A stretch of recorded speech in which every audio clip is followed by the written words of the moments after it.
Melo. Yeah. Magandang araw po mga kaibigan. Ngayon po sa ating coffee chat, makakasama po natin si Ginoong George C.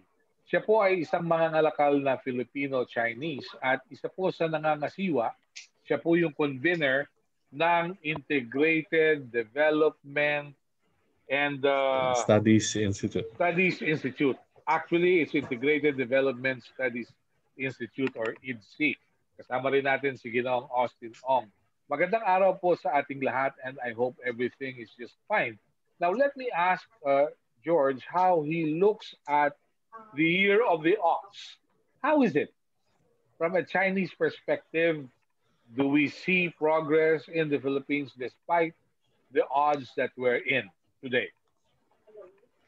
Yung first of all, just itong horoscope na ito na feng shui in today's world, hindi natin we don't really take this as the guideline of our decisions dahil sa today there's so much technology and so many methods, so yan ay parang katuwaan na lang yan, no.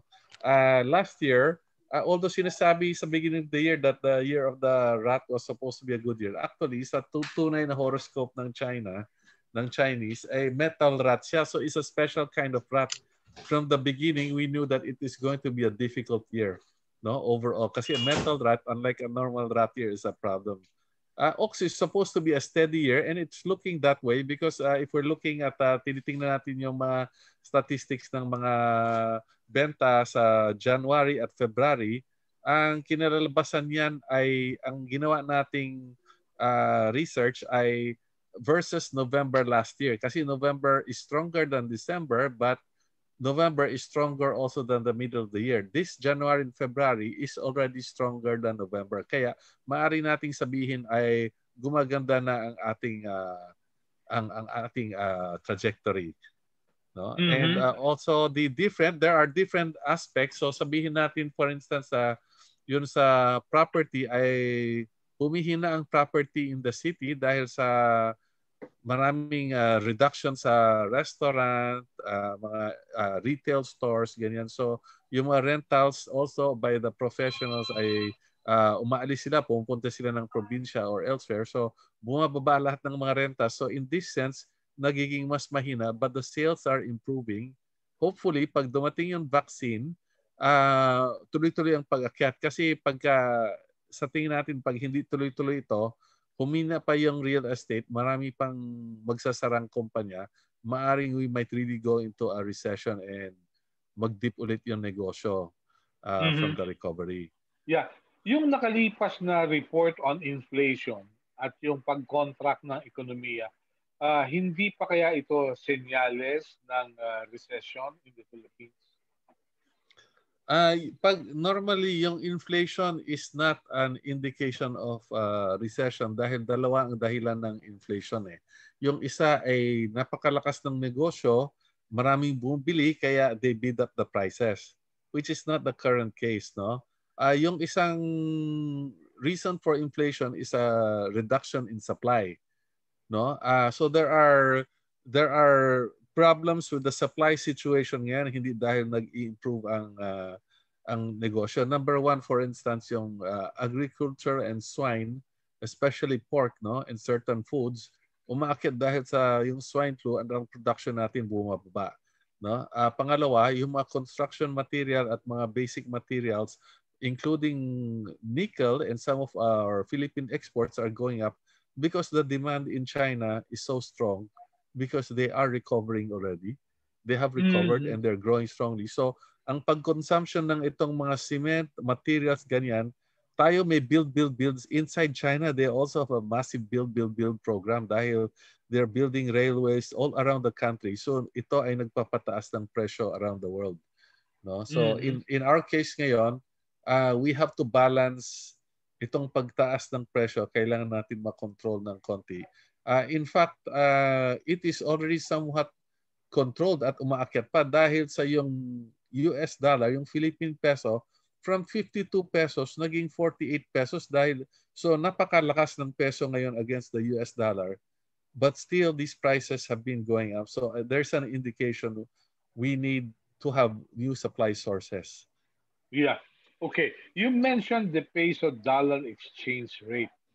Uh, Anong sikreto kaya ng Pilipinas at napakalakas ng piso despite a reduction in foreign remittances and the closure of certain businesses due to the lockdown? Is the government printing so much money? Ano kaya? Actually, it's we have to know how to use this to take advantage of it now, no?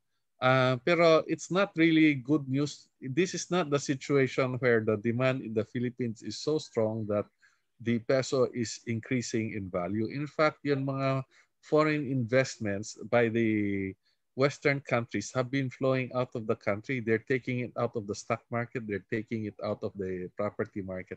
What is coming in strongly are Chinese investments. So although hindi sinasabi sa ibang media and they're asking where the Chinese investments are, actually maraming pumapasok, no? Sa donations, we have 2 bridges already almost finished. We have 3 bridges more going to be coming in under grants.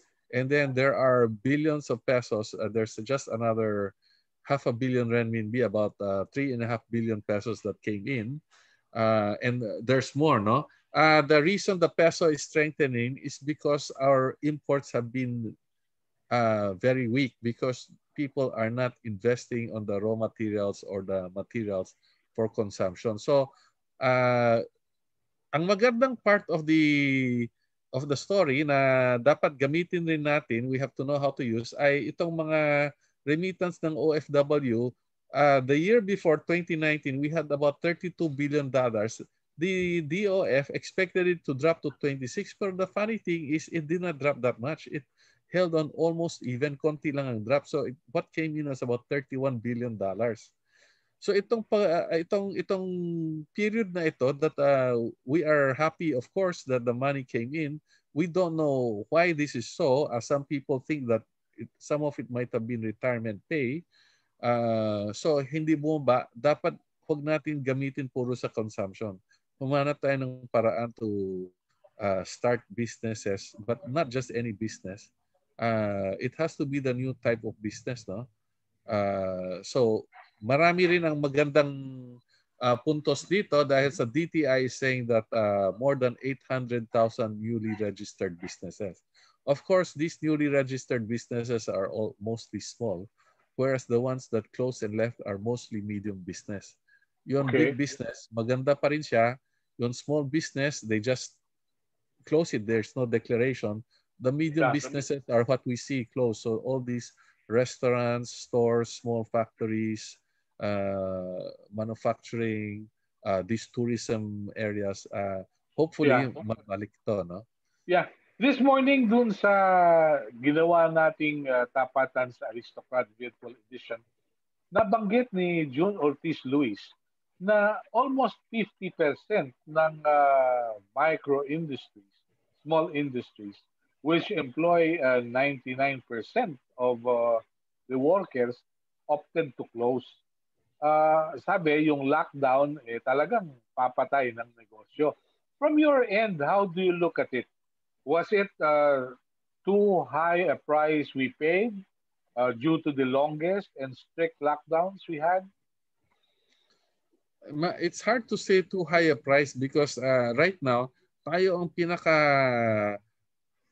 poor performance compared to our Asian neighbors in the handling of the COVID because we had the higher infection rates and higher mortality rates. Pero pag ikukumpara natin sa Europe at sa US, we're not badly off. We are in the lower average, no? So the US and a lot of countries in Europe, Spain, Italy, ganyan, had much higher casualty rates than us. So we're not badly off. Ang maganda sa nating tingnan is how we can improve, and we have to change something about our culture. You know, we don't like to say this, but the truth is we don't have the best people managing our health logistics at situation decision making. Huwag tayong pumili ng mga kaibigan natin. Kaya lang hindi natin mabatikos naman itong gobyerno o iba kasi throughout our history it has been that way regardless of which party is in power. We have to change this. We have to Uh-huh. have like Singapore, a talent bank. Piliin natin yung pinakamagaling. Tapos yung mga magagaling nating tao, dapat alam nilang mag-compromise sa politics. Hindi pwede yung masyadong gusto nila. Kaya hindi sila pinipili ng mga hindi lang kaklase o kabaryo, no? Ito, You said it, George. yes, it You becomes said hard it. because the politician might get someone competent tapos guguluhin yung politics niya. Pero yung politician ends up appointing someone who is not competent just because they grew up together. If we keep doing this, talagang lagging behind tayo. Sayang naman ang all this opportunity. Alam natin ngayon na in the last 6, 7 years, the Philippines grew so strong. It was the Yeah. highest growth in Asia. No, dapat tuloy-tuloy tayo, pero if we keep using substandard decisions, uh, hindi tayo, we will go nowhere, no? Even Mm-hmm. when we're growing, hindi ma-feel ng average person dahil yung ilang magagaling lang makaka-benefit dito, magagaling or well-positioned, sila ang makakagamit nitong. So for instance, yung mga bangko natin ngayon, although the central bank and the Department of Finance is thinking they releasing all this money, COVID assistance to the banks so that the banks will lend out. But if the banks are not lending out, then it helps only the big companies kasi bumaba ang rates.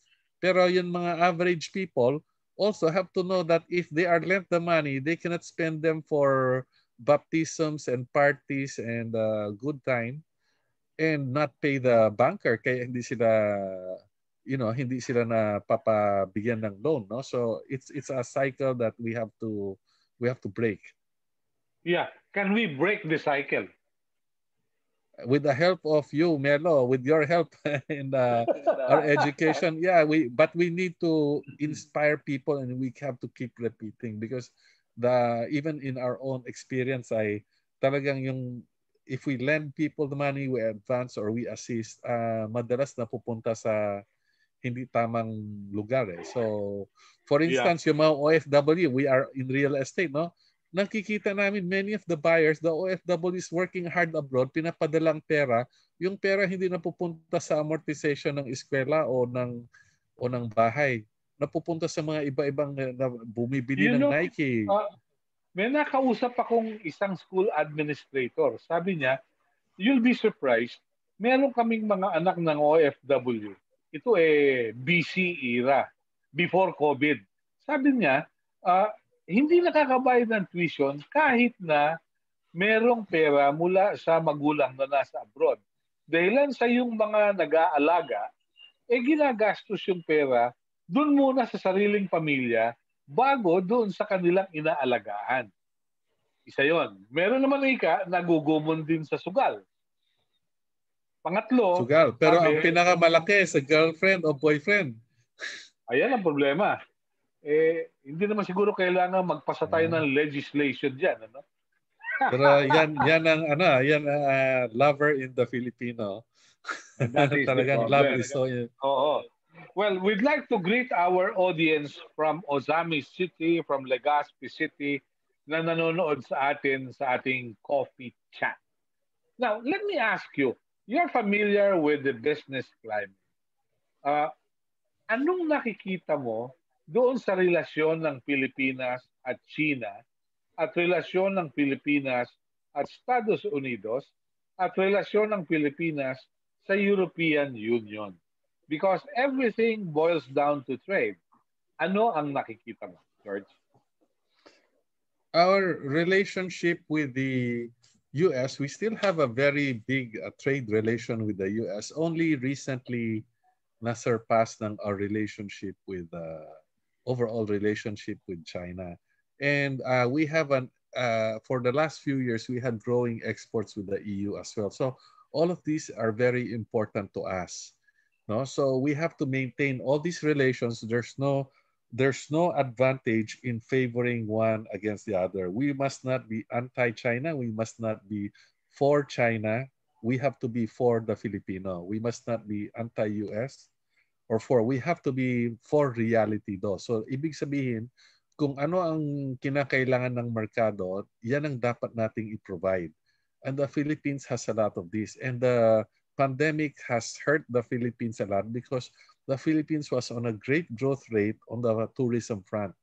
At ito ay nakakaiba na industriya dahil unlike manufacturing, kapag nagbenta tayo ng $100, siguro mga $15 to $20 lang mananatili dito sa Pilipinas.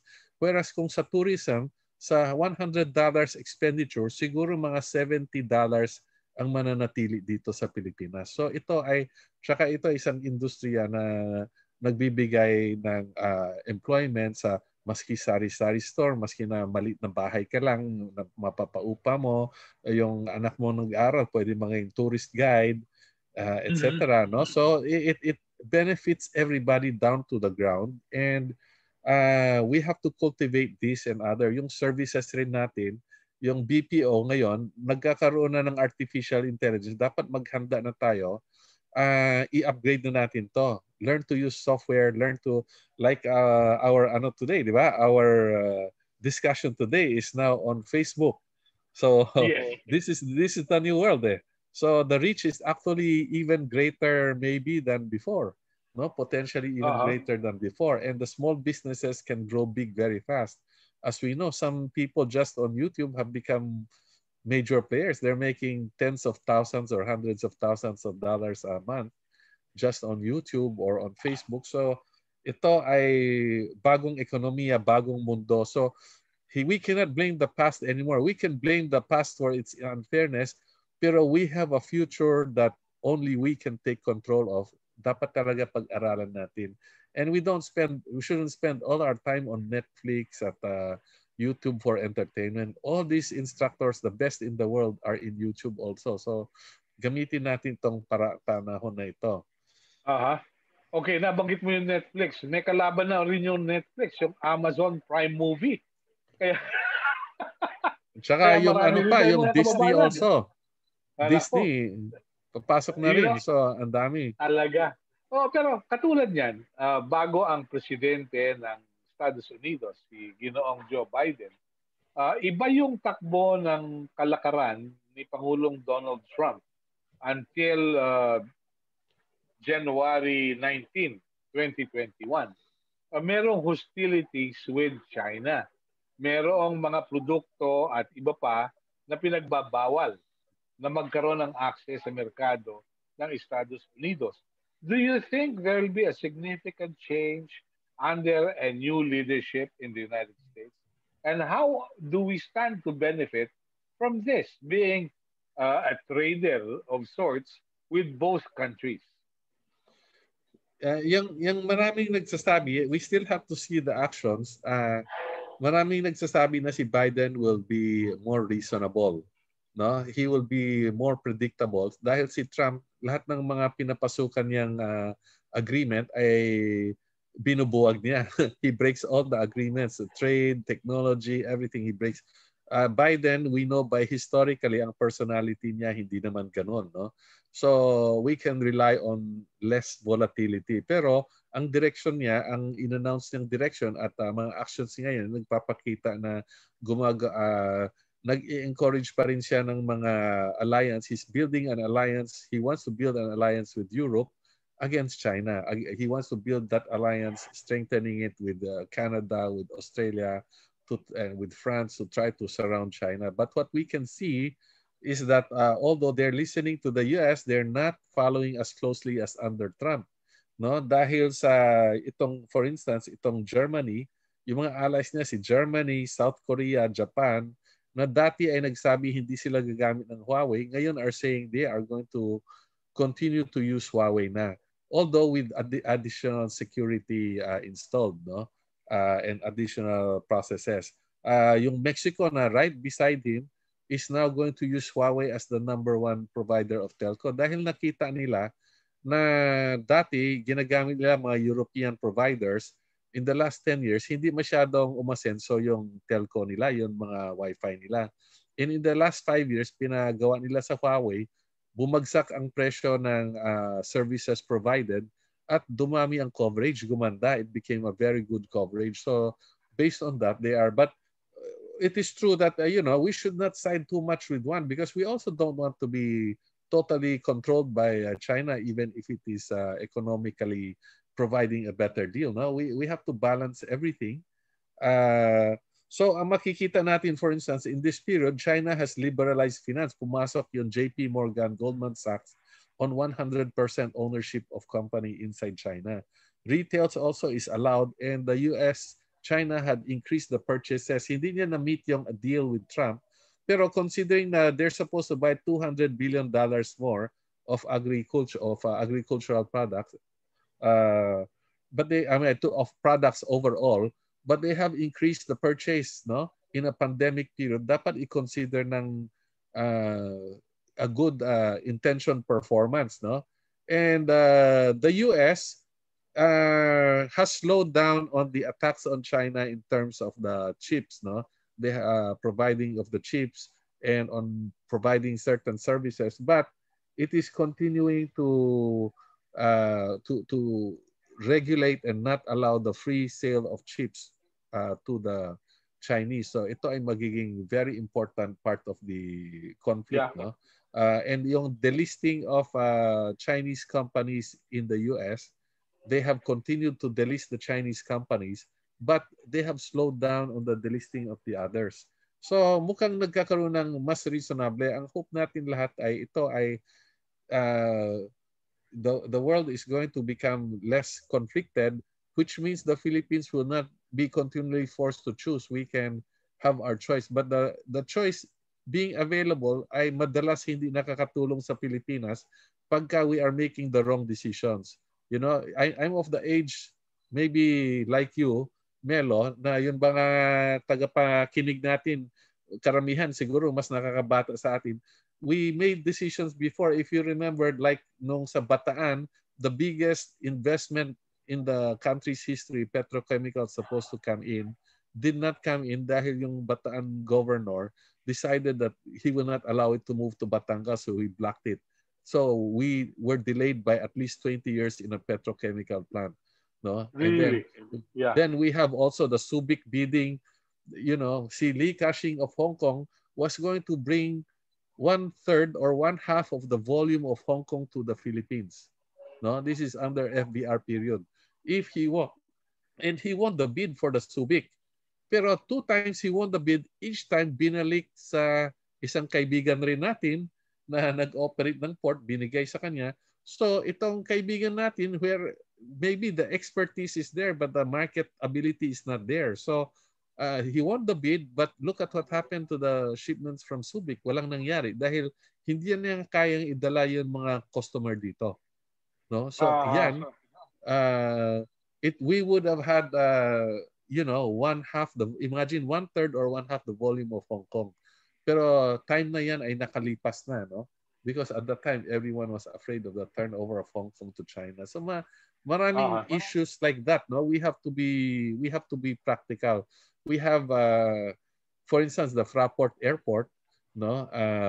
We kept it fighting with the Germans. Of course, nagkaroon ng konting kalokohan dyan, no? Because wala namang major project sa Philippines na walang kalokohan. They paid $450 million. We sued each other for 15 years.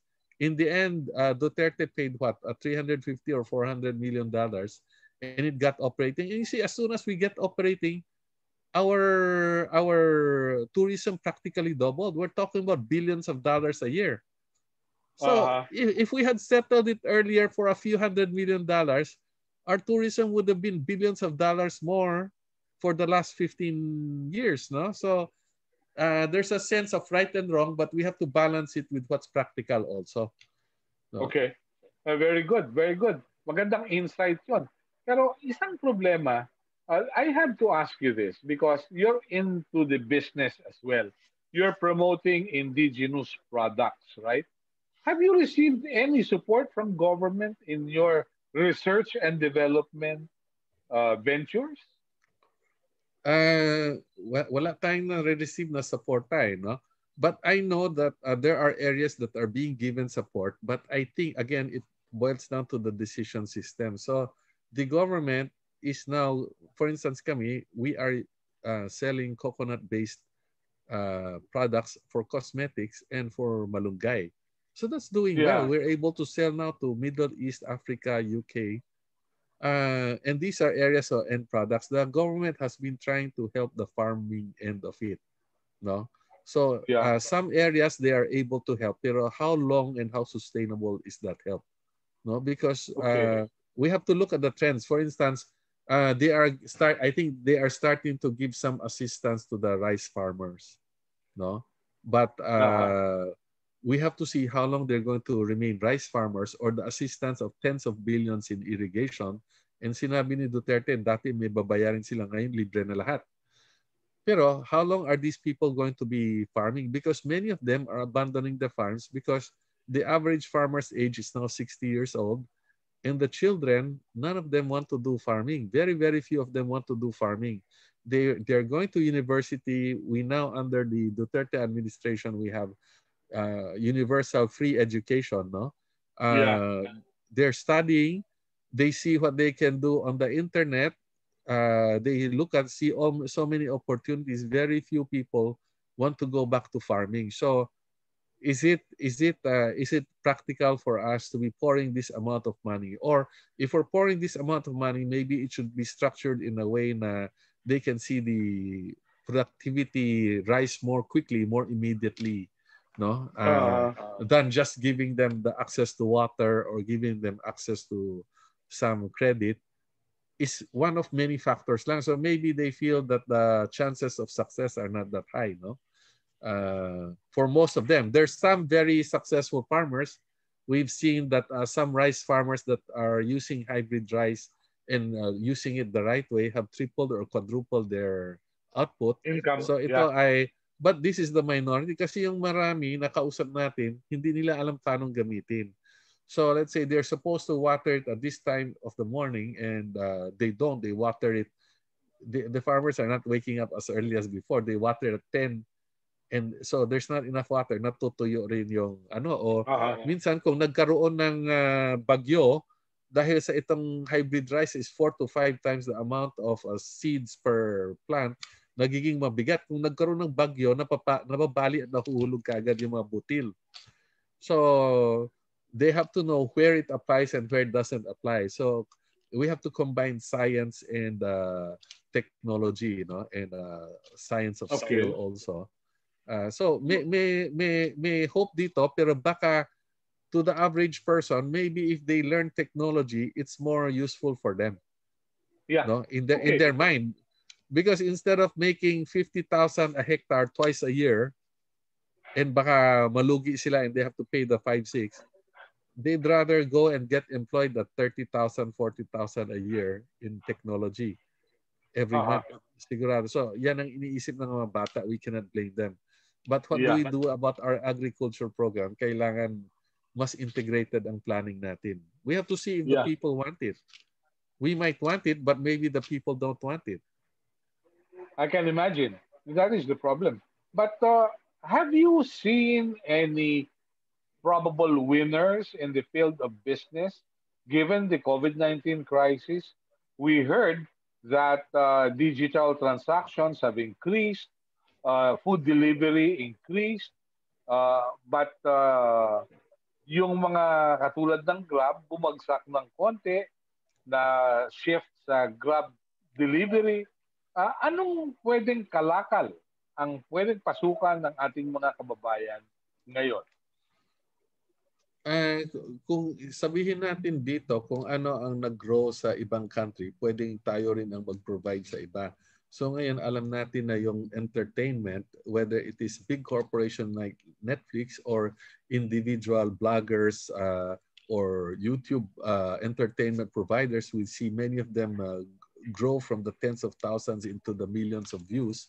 We can also be providing that, and that means even from the very provinces in the heart of the province. I was watching a video last night, someone from Bangladesh and Pakistan and in Africa who have no access to any opportunity, have spent their time studying at the provided universities through YouTube, and they are able to get employed elsewhere. Ang masasabi ko ay pag pinag-aralan yan at dinibdib ang pag-aaral, hindi kayo mawawalan ng trabaho. Pero alamin nyo ng maganda.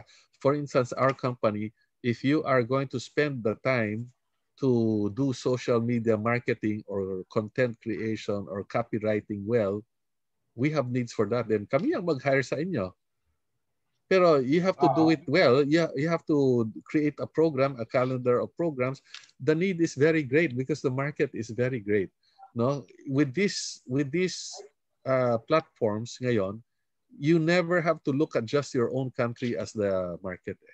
Right now, the others are looking at the Philippines as a market. We have to look at the world as a market. So ito ay almost endless possibilities, no? And ngayon lang dinidefine. The fact na hindi siya well-defined, hindi tayo dapat mag-complain. Ito ang dapat opportunity natin na tayo will be part of those defining that market. No? So mhm. this is one area. This Okay. is one area that we can really look at. What about access to credit? Because we've heard that most of the banks, despite the law to support agriculture and food modernization, mas malaki yung pinapahiram sa mga negosyante kaysa mga agri-based endeavors. This is very difficult in that maybe for many businesses, agri has become more safer than the normal business dahil sa alam natin yung agri basta ma-produce mo, although there's the risk of typhoons at ganyan, siguradong may bibili. Whereas yung mga Uh-huh. negosyo, many of them have lost their market. No? If you Uh-huh. are a store that needs people to visit your store in order to sell, you don't have digital, you don't have, you're not in a place where people normally will continue to go, you will have lost probably, most of them have lost 50 to 80% of their sales. There is no chance they will survive if they don't have PC. So yung mga Uh-huh. bangko, maingat dito. Alam niya you lost 70% of your market but you're a big conglomerate. Alam nilang kaya mo nito. But Okay. even the big ones are suffering tremendously. Alam natin yung mga airlines, maybe they lost 80, 90% of their market. Ang overhead napakalaki, no? Yeah. It's not just the small, the big ones are suffering terribly, no? In fact, the biggest airline company here would not survive unless the owner keeps putting in more money. And from a business viewpoint, the advisors and the family are saying, don't put in more money, mawawala lang yan. It's just out of pride Yeah. that they want to continue to let it survive, no? So we can't really blame people. But it's like the pandemic management. Pagka pinag-aralan nating mabuti, we can reduce the effects of the pandemic, and we need really competent people in this, not the people who are always delayed in their decision and in the execution. Maraming nagiging butas sa execution. We really need to have a talent bank, and our governments that we vote in should be using the best people that we have, or even Yeah. people from abroad.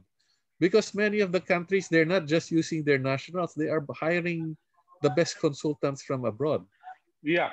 Well, I've seen Chinese companies during my recent visit to China. Meron silang mga Europeans na nasa staff. Haiger is a good example. I was at Huawei, and Huawei executives said, well, we already foresee that the screws will be tightened by Donald Trump, but we are prepared for that.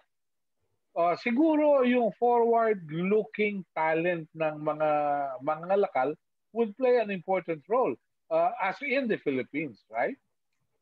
That's right. Yeah, that's very right. Not just sa mga lalakal, but also the scientists, researchers, and all the different the media people like yourself. You have such wide exposure. We should be getting together, but the problem, of course, is for some reason our political culture is not a very consultative culture. No, not like the Uh-huh. ones in Singapore or the US or China. They will get the people together and there's a discussion. Maybe they don't give them the power to decide, pero they will get that input and Yeah. seriously study it. Dito, hindi masyadong gine-get together at pinag-aralan eh. Many departments don't do that. we really need to put the best brain, tawag dyan, brain trust together. Uh-huh. Napakalaking effect, pinakamaliit na gastos para sa malaking Okay. effect. Yeah. According to Siamyo, yung Southeast Asia Ministers of Education Organization, naiiwan din ng Pilipinas sapagkat sa Vietnam, ginamit na yung telcos, ginamit pa yung mga himpilan ng radyo sa blended learning. Siguro we have to do a lot of catching up. But anyway, I wouldn't tax you much with your time. Anong message mo sa ating mga manonood, sa ating mga kaibigan, sa atin po namang coffee chat ngayong araw na ito? What's your key message? The Philippines ay isang very, very blessed country in terms of resources, in terms of people. Although maingay tayong makipag-away, hindi naman tayo nanggugulo na yung violence masyado, no? And all around the world, the people like us, no? Gamitin natin itong panahon na ito because we keep looking to our leaders. We keep looking to the other countries. We might be looking up to the US. The others are looking up to dati Spain, and some are looking to China. But everyone's looking to the government also to lead us. I think we should look to them lead us not 80%, but maybe 20%, and we should lead ourselves 80% because we have control of our time. We cannot keep relying on government and outside forces. Gamitin natin, iplano natin yung oras natin. Let's get together with people who are productive. We spend more time with them rather than just people who we have good time with. And we will see our lives, everybody's lives get better.